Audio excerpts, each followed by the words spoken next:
वज़ीर-ए-आज़म का एक और वादा पूरा, आवाम के अरब रुपए लूटने वाला शुगर बेनकाब। काबीना की मंजूरी से 347 सफ़ात की शुगर इंक्वायरी कमीशन रिपोर्ट शाया। मिल्स ने ब्रोकर्स और एजेंट से मिलकर चीनी महंगी की, लागत से ज्यादा कीमत दिखाई। सट्टा, जखीरा अंदोजी, बेनामी फरोख्त से मुनाफा कमाया। जहांगीर तरीन, खुसरो के भाई, शरीफ फैमिली, ओमनी ग्रुप और दीगर खानदानों ने फायदा उठाया। स्कैंडल में मुलव्वस अफराद के खिलाफ फौजदारी मुकदमात और रकूम की रिकवरी की सिफारिशात।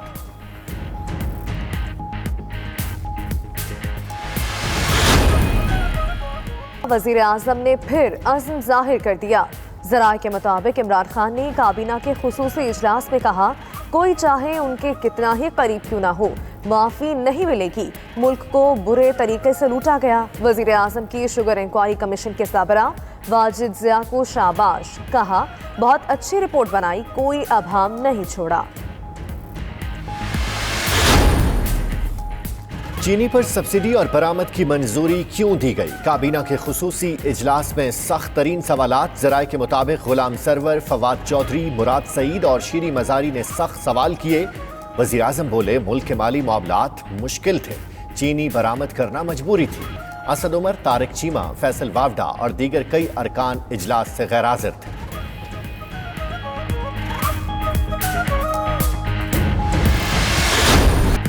साल 2017-18 में शुगर मिल्स मालिकान ने 51 रुपए लागत बताई। शहजाद अकबर का कहना है, इंक्वायरी कमीशन ने तायुन किया ये लागत 38 रुपए है। 2018-19 में 12.5 रुपए और 2019-20 में 16 रुपए का फर्क पाया गया। अगर 1 रुपए की खुटबुट भी हो तो 2.5 अरब का मुनाफा बनता है, जबकि यहाँ 14 से 15 रुपए की खुटबुट होती रही। बेनामी फरोख्त से टैक्स चोरी, क्रशिंग यूनिट्स में गैर कानूनी इजाफा भी किया गया।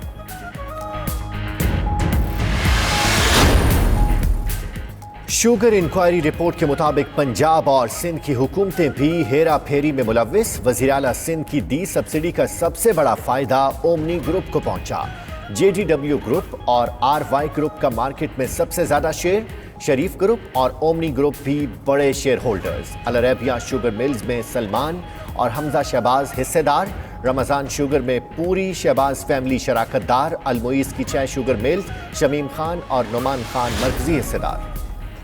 चीनी के बहरान का जिम्मेदार रेगुलेटर्स को करार दे दिया गया। शहजाद अकबर का कहना है, केन कमिश्नर से लेकर SECP, मसाफकती कमीशन, FBR, स्टेट बैंक ने गैर जिम्मेदारी दिखाई। इदारों को यरगमाल बना दिया गया था। बहाली के लिए ईद के बाद काम किया जाएगा। शिबली फराज बोले, इदारों को तवील अरसे से अपने मकासद के लिए इस्तेमाल किया जाता रहा। वज़ीर आज़म ने मुआविनीन और मुशीरों को भी असासे जाहिर करने का कह दिया।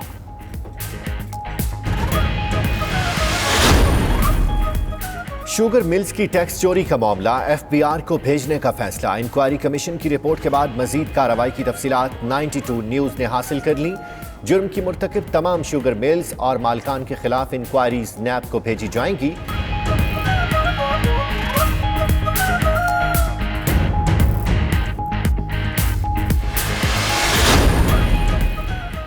झूठे इल्जामात से मुझे झटका लगा। तहरीक इंसाफ के रहनुमा जहांगीर तरीन का कहना है, उन्होंने हमेशा साफ कारोबार किया।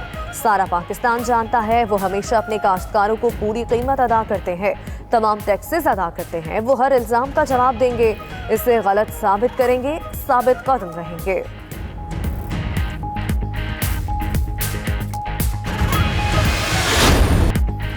ईद उल फितर 24 मई बरोज इतवार होगी। वजीर साइंस और टेक्नोलॉजी फवाद चौधरी का दावा। कहते हैं, रुयत हिलाल कमेटी पीर को ईद करना चाहती है, वजह आज बताएंगे। साइंसी दौर में रुयत हिलाल कमेटी की कोई जरूरत नहीं।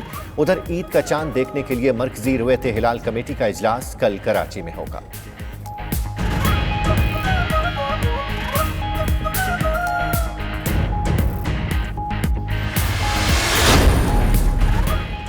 पंजाब में बाजारों, मार्केट्स में कारोबार के औकात बढ़ा दिए गए। रात 10 बजे तक कारोबार की इजाजत। नया नोटिफिकेशन जारी। वज़ीर सनअत और तिजारत पंजाब मियां असलम इकबाल कहते हैं, फैसला बाजारों में रश की वजह से किया गया।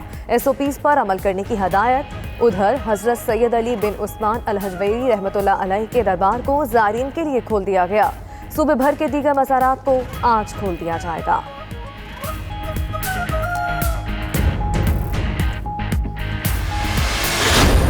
पाकिस्तान का जज्बा खैर सगाली के तहत अमरीका को तिब्बी हिफाजती सामान का तोहफा। तिब्बी हिफाजती सामान पाक फजाया के C-130 तैयारी के जरिए मैरीलैंड के एंड्री एयरबेस पहुंच गया। अमरीकी वज़ीर ख़ारजा माइक पॉम्पियो कहते हैं पाकिस्तान की जज्बा खैर सगाली के तहत तिब्बी इमदाद काबिल कदर है।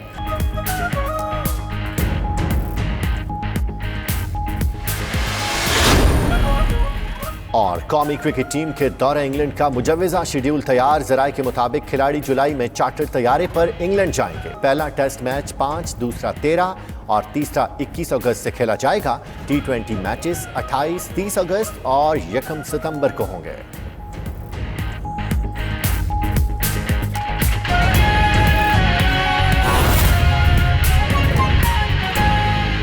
इजलास बनाया गया, उस इजलास के सामने जो कमीशन के हेड हैं वाजिद रियाज साहब ने, उन्होंने इस रिपोर्ट को पेश किया और उसके बाद काबीना में इसके ऊपर बड़ी तफसील से गुफ्तगू हुई। कैबिनेट को ब्रीफ किया गया कि रिपोर्ट के बुनियादी नुकात क्या हैं और इसके अंदर क्या रिकमेंडेशंस हैं, वो भी अभी मैं तफसील से आपके साथ शेयर करता हूँ।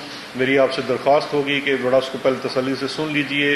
ये बड़ी मुफस्सल रिपोर्ट है, इसके अंदर बहुत सारे सवालात होंगे, मैं इंशाल्लाह तमाम सवालात का जवाब दूंगा। और इसमें जो रिकमेंडेशंस हैं वो बड़ी ज़रूरी हैं क्योंकि पूरी इंडस्ट्री के मुतालिक जो मसाइल हैं उनको उजागर किया गया है, तो उसके ऊपर उन्होंने किया है। ये रिपोर्ट आज वाजिद रियाज साहब ने सबमिट की, वफाकी काबीना में वज़ीर आज़म साहब को पेश की और इस रिपोर्ट को वज़ीर आज़म साहब ने और वफाकी काबीना ने पब्लिक करने का ऐलान किया है। तो ये रिपोर्ट आज से पब्लिक है, अभी PID की वेबसाइट पे डाल दी जाएगी। जैसे आप देख सकते हैं काफ़ी मुफस्सल रिपोर्ट है, तो कॉपीज़ देना पॉसिबल नहीं है। इसकी इलेक्ट्रॉनिक कॉपीज़ अभी आपको PID की वेबसाइट से मिल जाएंगी और इसके साथ मैं इसको एक्सप्लेन कर देता हूँ कि इसके अंदर बुनियादी नुकात क्या हैं। देखिए, सबसे पहली बात जो हमें समझने की ज़रूरत है कि वज़ीर आज़म पाकिस्तान इमरान खान साहब अपनी 22 साल सियासी जदोजहद में एक बात बार बार कहते रहे हैं कि कारोबार करने वाला जब भी सियासत में आएगा तो वो सियासत में भी आके सिर्फ कारोबार ही करेगा और एट द एक्सपेंस ऑफ अवाम करेगा। तो आज जब हमने इस रिपोर्ट को देखा और इसके अंदर जो फाइंडिंग्स हैं वो सिर्फ उन्हीं चीज़ जो वज़ीर आज़म इमरान खान पहले दिन से कहते थे उसकी 100% उसने आज उसकी वैलिडेट कर दिया है उसको, कि आपको साफ इस रिपोर्ट से नज़र आता है कि किस तरह से एक कारोबारी तबका एक पूरे इंडस्ट्री को कैप्चर किया हुआ है, जिसने इंस्टीट्यूशनल कैप्चर भी है, रेगुलेटर्स का कैप्चर भी है और पूरा उस निज़ाम को मफलूज करके और उसका अल्टीमेट बोझ जो है वो अवाम पे डाल दिया गया है। इसमें बड़े हैरान कुन इंकशाफात हैं जो शुरू होते हैं शुगर केन की प्रोक्योरमेंट से लेके फिर शुगर मैन्युफैक्चरिंग और शुगर सेल और फिर शुगर एक्सपोर्ट, तमाम चीज़ों का इसके अंदर अहाता किया गया। जो सबसे पहली फाइंडिंग मैं समझता हूँ बड़ी अहम है इस रिपोर्ट की, वो है कि किस तरह से किसान को, जो फार्मर है, जो गन्ना उगाता है, उसको तसलसल के साथ नुकसान पहुँचाया गया, उसको लूटा गया। इस रिपोर्ट की जो फाइंडिंग्स हैं उनके अंदर ये लिखा गया है कि जो शुगर मिल्स हैं वो तवातर से अपने किसानों को जो उनको गन्ना बेचते हैं उनको स्पोर्ट प्राइस से भी कम, इंतहाई कम दाम अदा करते हैं। जो पिछले सालों का इस कमीशन बनने से पहले का तखमीना लगाया है शुगर कमीशन ने, और ये तखमीना फोरेंसिक ऑडिट के बाद लगाया गया है, यानी कि उनकी बुक्स को देख के और उनके तमाम रिकॉर्ड्स को एग्जामिन करके, तो उनके अपने रिकॉर्ड्स के मुताबिक अगर आप उसका हिसाब लगाएं तो 140 रुपये से कम कीमत में 2019 तक गन्ना खरीदा गया और 2019 के बाद 2020 में जहां गन्ना महंगा भी खरीदा गया उसके ऊपर भी सवालिया निशान, क्योंकि सपोर्ट प्राइस 190 की थी करके और उसका अल्टीमेट बोझ जो है वो अवाम पे डाल दिया गया है। इसमें बड़े हैरान कुन इंकशाफात हैं जो शुरू होते हैं शुगर केन की प्रोक्योरमेंट से लेके फिर शुगर मैन्युफैक्चरिंग और शुगर सेल और फिर शुगर एक्सपोर्ट, तमाम चीज़ों का इसके अंदर अहाता किया गया। जो सबसे पहली फाइंडिंग मैं समझता हूँ बड़ी अहम है इस रिपोर्ट की, वो है कि किस तरह से किसान को, जो फार्मर है, जो गन्ना उगाता है, उसको तसलसल के साथ नुकसान पहुँचाया गया, उसको लूटा गया। इस रिपोर्ट की जो फाइंडिंग्स हैं उनके अंदर ये लिखा गया है کہ جو شوگر ملز ہیں وہ تواتر سے اپنے کسانوں کو جو ان کو گنا بیچتے ہیں ان کو سپورٹ پرائس سے بھی کم، انتہائی کم دام ادا کرتے ہیں۔ جو پچھلے سالوں کا اس کمیشن بننے سے پہلے کا تخمینہ لگایا ہے شوگر کمیشن نے، اور یہ تخمینہ فورینزک آڈٹ کے بعد لگایا گیا ہے، یعنی کہ ان کی بکس کو دیکھ کے اور ان کے تمام ریکارڈز کو ایگزامن کر کے، تو ان کے اپنے ریکارڈز کے مطابق اگر آپ اس کا حساب لگائیں تو 140 روپے سے کم قیمت میں 2019 تک گنا خریدا گیا، اور 2019 کے بعد 2020 میں جہاں گنا مہنگا بھی خریدا گیا اس کے اوپر بھی سوالیہ نشان، کیونکہ سپورٹ پرائس 190 کی تھی